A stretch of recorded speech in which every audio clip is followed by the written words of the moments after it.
Hi, I'm Megan Storty, and this is my blog entry for Edtech 541 on multimedia. So our textbook defines multimedia and hypermedia in two different ways.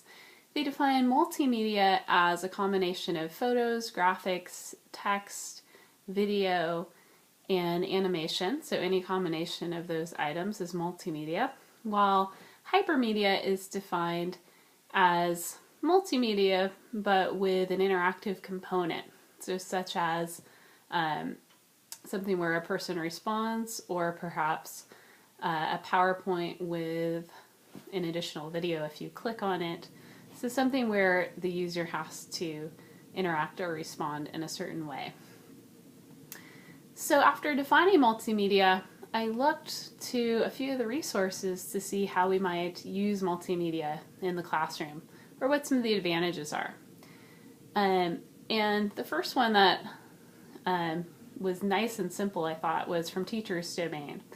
So they talk about multimedia having three uses: to introduce a topic, to provide additional resources to students, and to assess or summarize what students know. So the first two are really focusing on how teachers use multimedia in the classroom, while the third one really looks at how a student might use multimedia.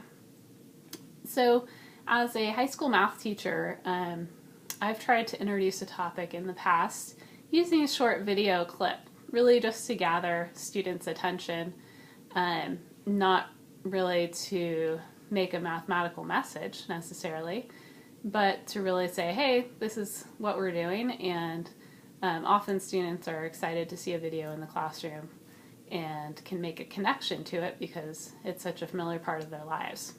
So for instance, in a statistics class, I would always start with a unit on the Titanic. And the unit was really about how we could determine if women and children made it off the boat first, or if cabin class had anything to do with who survived.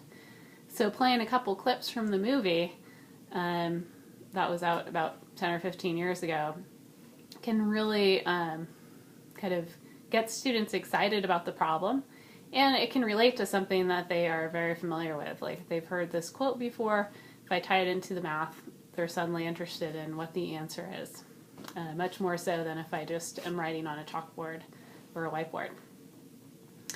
After introducing a topic, the second way that the Teachers Domain said multimedia was useful was to provide additional experiences. Well, that could cover a whole host of things, so I looked further in the research, and the National Teachers Training Institute had some very specifics on what additional experiences we could provide. So they suggested field trips. That's a great one because most of the time we can only visit things that are within our vicinity. So field trips of a museum, of a different city, of a different country, virtually can really show students what the people are like, what the culture is like, what the food looks like, in a much more real way than the textbook can convey. Another example from National Teachers Training Institute was to illustrate complex concepts. I liked this because it really applies to me as a math teacher. So oftentimes we'll have an animation that can show something that's really difficult or impossible to draw for students, and that's much more illustrative than some hand waving by the teacher might be. Some other ideas were to show experiments. So oftentimes experiments in science classes can be done, but other times maybe the cost is too much for the materials, or it's not practical because of the scale involved. So seeing those on a video can be very helpful for students to visualize what's going on.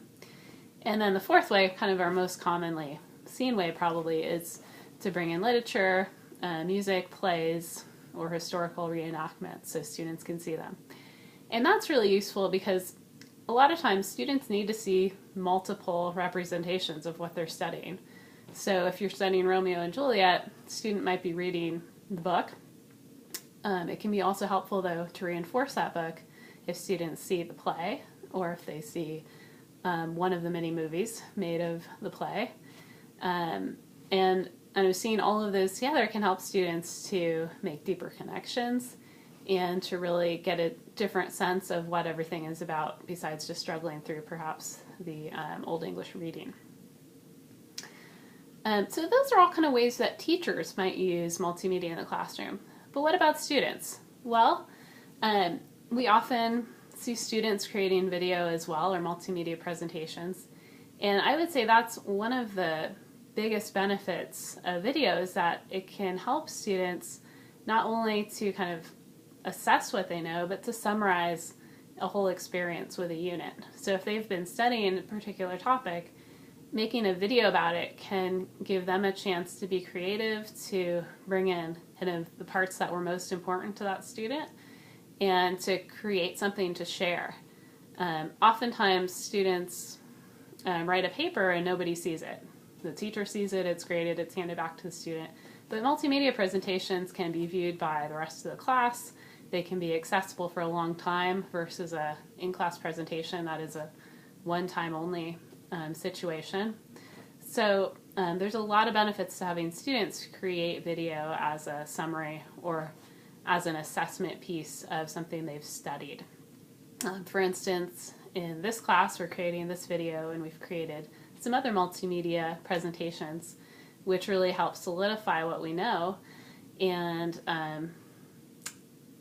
give us multiple ways to kind of study a topic. We have to read about the topic, I have to write up something that sounds cohesive, I might have to speak about it, I might have to research the video tools to be used or presentation tools. So it really brings in a lot of different learning to create the presentation and to talk about the topic. So I look forward to hearing all of my classmates' multimedia blogs as well.